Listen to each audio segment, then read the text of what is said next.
स्वागत करता हूं आपके अपने चैनल एनसीईआरटी लॉजिक पर। तो स्टूडेंट्स, आज हम बात करने वाले हैं क्लास 12 रसायन विज्ञान की यूपी बोर्ड, ठीक है, जिसमें आपको बोर्ड ने इस बार जो 2023 के प्रश्न पत्र को जिस तरह से डिजाइन किया है उसका मैं जो है गाइडलाइन दे रहा हूँ, ठीक है, जो बोर्ड की तरफ से गाइडलाइन दी गई है, ठीक है। तो उसमें कैसे पेपर आएगा, कैसे आपको सॉल्व करना है, वो सारी चीजें इसमें देखेंगे। केमिस्ट्री टिप्स, ठीक है। तो देखिए केमिस्ट्री में किस तरह से हमें बोर्ड पेपर को देखना है, ठीक है, और कैसे तैयारी करना है उसके बारे में देखेंगे, ठीक है। तो चलिए देखिए बोर्ड परीक्षा की तैयारी हेतु तो महत्वपूर्ण सुझाव, ठीक है।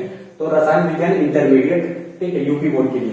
तो देखिए यहाँ पर कुछ सुझाव दिए गए हैं रसायन विज्ञान पेपर को कैसे हमें सॉल्व करना है, कैसे अच्छे नंबर गेन कर रहे हैं, उन सब के बारे में देखेंगे, ठीक है। तो रसायन विज्ञान के निर्धारित पाठ्यक्रम को पढ़ें तथा समय सारणी का निर्माण करें। तो सबसे पहले आपको करना, अगर पेपर मिलता है तो सबसे पहले आप पेपर को रीड करिए और फिर आप उस समय के अकॉर्डिंग देखिए कि किस हिसाब से आप तैयारी कर सकते हैं, किस हिसाब से आप उसमें लिख सकते हैं। विगत वर्षों के बोर्ड परीक्षा के रसायन विज्ञान के प्रश्न पत्रों एवं मॉडल प्रश्न पत्रों के पैटर्न को समझें तथा उन्हें हल करने का प्रयास करें। मॉडल प्रश्न पत्र प्राप्त करने हेतु upmsp.education.in पर संपर्क करें। तो स्टूडेंट्स, आप अगर पहली बार आप बोर्ड का पेपर दे रहे हो तो आप चाहो तो हिंट ले सकते हो इस वेबसाइट पर, ठीक है। इस वेबसाइट पर आपको कुछ मॉडल पेपर मिल जाएंगे रसायन विज्ञान के, तो उससे आपको आइडिया लग जाएगा कि किस तरह से आप बोर्ड का पेपर आता है और आपको किस तरह से सॉल्व करना है, ठीक है। तो आप यहाँ से जाकर के मॉडल पेपर डाउनलोड कर सकते हैं और प्रैक्टिस कर सकते हैं, या प्रीवियस ईयर के क्वेश्चन पेपर भी आपको मिल जाएंगे। तो इससे प्रैक्टिस जरूर करने, आपको आइडिया लग जाएगा। सरल अध्यायों की तैयारी पहले तथा कठिन अध्यायों की बाद में करें। अगर आपको लगता है कि कोई भी टफ टॉपिक है, ठीक है, चाहे वो ऑर्गेनिक है या इनऑर्गेनिक है या फिजिकल है, तो आप जो चैप्टर आपको टफ लग रहा है उनकी पहले तैयारी कर लें, उनको ज्यादा समय में, ठीक है। और अध्याय से संबंधित मुख्य प्रकरणों को बिंदुवार लिख कर पढ़ें जिससे रिवीजन करने में आसानी हो। कोई भी चीज है उसको लिख करके पढ़िए, पॉइंट वाइज पढ़िए, कि पूरा पैराग्राफ बनाकर मत पढ़िए, जिससे आप रिवीजन कर सकें और पेपर में कम समय में आप जल्दी रिवीजन कर सकें, तैयार कर सकें, ठीक है। तो इस तरह से बोला है कि टॉपिक वाइज पढ़ें, बिंदुवत पढ़ें, तो मतलब पॉइंट वाइज पढ़ें, ठीक है।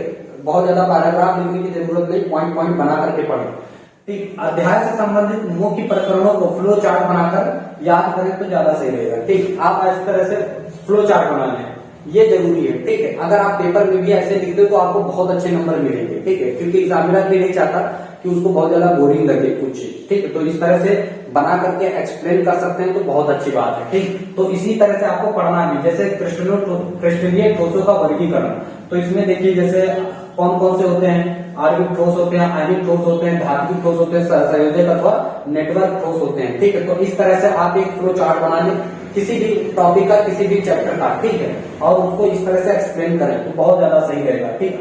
मार्क्स भी अच्छे मिलेंगे आपको, लिखने और याद करने में भी बहुत सुविधाजनक हो जाएगा। आध्रुवीय, अब देखिए आणविक ठोस कौन कौन से आध्रुवीय ठोस होते हैं, ध्रुवीय ठोस होते हैं और हाइड्रोजन संबंधित ठोस होते हैं, आबंधित ठोस होते हैं। तो इस तरह से चार्ट एक बना लीजिए। भौतिक रसायन संबंधी अध्यायों से आंतरिक प्रश्न पूछे जाते हैं, अतः अध्यायों से संबंधित फॉर्मूले की सूची बनाएं। आप क्या करिए, हर एक चैप्टर के, फिजिक्स में हर एक चैप्टर के आप क्या करिए, सभी फॉर्मूले लिख लीजिए एक साथ में, आपको याद करने में भी आसानी हो जाएगी। और जब भी प्रश्न को हल करें, न्यूमेरिकल लगाएं, तो उसमें से क्वेश्चन फॉर्मूले देखें, ठीक है, ताकि फॉर्मूले बार बार देखने से और क्वेश्चन लगाने से क्या होगा, आपको फॉर्मूले बहुत अच्छे से लर्न हो जाएंगे। आंतरिक प्रश्नों को हल करने का अभ्यास करें। कार्बनिक तथा अकार्बनिक रसायन संबंधी अध्यायों के समीकरणों को लिखकर समझने का प्रयास करें। ऑर्गेनिक केमिस्ट्री में जो भी क्वेश्चंस होती हैं, ठीक है, जो भी रिएक्शंस हैं उनको लिख करके प्रैक्टिस करें, ठीक है, बहुत ही अच्छे से लर्न हो जाएंगे, ठीक। तो देखिए आइए, ओके, यहाँ पर देखिए कुछ महत्वपूर्ण बिंदु टिप्स दिए हैं पेपर में कैसे करना है आपको। प्रमुख यौगिकों के विरचन की विधियों तथा रासायनिक गुणों को फ्लो चार्ट बनाकर पढ़ें, ठीक है। जो भी आप मैकेनिज्म वगैरह पढ़ते हैं तो उसको एक चार्ट बना करके ही पढ़ें, ठीक है, एक स्टेप वाइज लिखें उन बातों को। प्रकरणों से संबंधित चित्रों को बनाकर अभ्यास करें, ठीक है। एक पूरा जो है मैकेनिज्म बनाने के बाद, तो एक फ्लो चार्ट बनाने के बाद उसको तब अभ्यास करें। आईयूपीएसी नामकरण तथा संभाव्यता यानी आइसोमरिज्म संबंधित प्रकरणों को सूची चार्ट तथा फ्लो चार्ट बनाकर अभ्यास करें। आईपीएसी वगैरह उसका एक चार्ट बना लीजिए पूरे फॉर्मूले का, ठीक है, जो टेबल वगैरह बनती है, फिर उसके बाद नाम लिख करके प्रैक्टिस करिए, ठीक है। आईपीएसी प्रकरणों को रटने के स्थान पर समझने का प्रयास करें। कोई भी केमिकल रिएक्शन है या किसी नेम है, ठीक है, उनको आप रटने की बजाय आप समझने की कोशिश करें, ऐसा क्यों हो रहा है, कैसे हो रही है, ये रिएक्शन कैसे हो रही है, ठीक है, ऑक्सीजन टूट रहा है, बॉन्ड टूट रहा है, कैसे।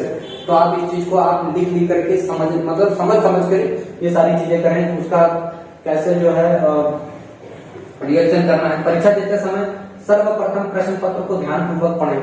सबसे पहले आपको अगर प्रश्न पत्र, ये महत्वपूर्ण बिंदु है परीक्षा कक्ष में देने जाने के बाद, तो आपको जो मॉडल, हमने बार बार यही बोला है कि जो भी आपको क्वेश्चन पेपर मिलता है तो उसको एक बार ढंग से पढ़ जरूर लें, ठीक है। आपको आइडिया भी लग जाएगा कि पेपर में क्या है, कैसे आया है, ठीक है, और आपको कितना आ रहा है, उस हिसाब से आप टाइम का मैनेजमेंट भी कर पाओगे।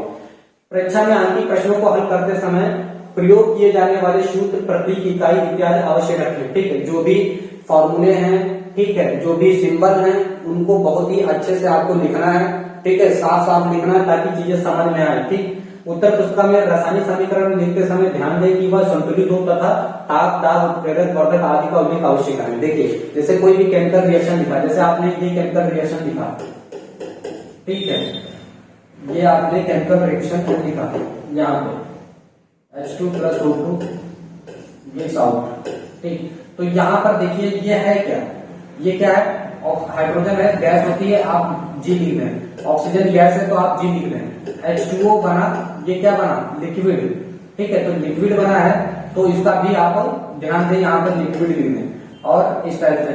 तो कहने का मतलब है इसकी फिजिकल स्टेट भी लिखें, ठीक है। अगर आप केमिकल रिएक्शन और देखें, ये भी ध्यान दें कि बैलेंस है या नहीं, इधर देखिए 4 हाइड्रोजन, इधर भी 4 हाइड्रोजन, 2 ऑक्सीजन, इधर भी 2 ऑक्सीजन, बैलेंस है।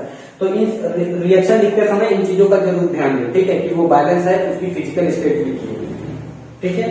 तो वही ध्यानपूर्वक, ठीक।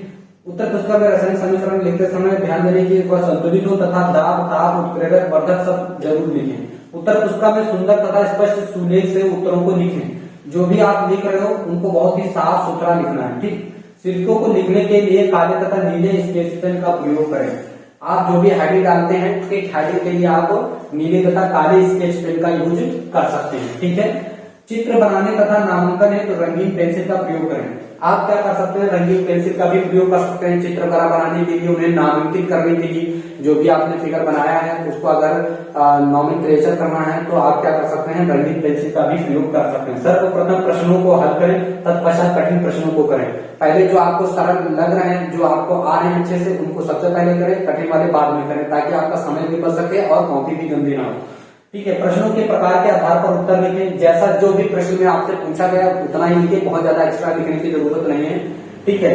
उत्तरों को फ्लो चार्ट के माध्यम से प्रदर्शित करने का प्रयास करें। मैंने बार बार बताया, जो भी रिएक्शंस वगैरह हैं आप एक फ्लो चार्ट बनाकर ही करें, ठीक है। उत्तरों को लिखने के पश्चात उत्तर पुस्तिका का पुनरावलोकन अवश्य करें। जो भी आपने क्वेश्चन लिखे एक बार चेक जरूर कर लीजिए प्रश्न पत्र में, क्वेश्चन पेपर में, कि आपने जितने भी क्वेश्चन, कोई क्वेश्चन आपसे छूट तो नहीं रहा है, ठीक है, उस चीज को जरूर देख लें। तो ये कुछ गाइडलाइंस थी बोर्ड पेपर की तरफ से, ठीक है। तो स्टूडेंट जो कि मैंने आप तक पहुंचाया है, अगर आपको अच्छा लगा तो प्लीज इसे लाइक और सब्सक्राइब जरूर कर दीजिएगा, ठीक है। तो फिर मिलेंगे हम आपसे अगले पेपर के साथ, ठीक है। ओके, तब तक के लिए बेस्ट ऑफ लक।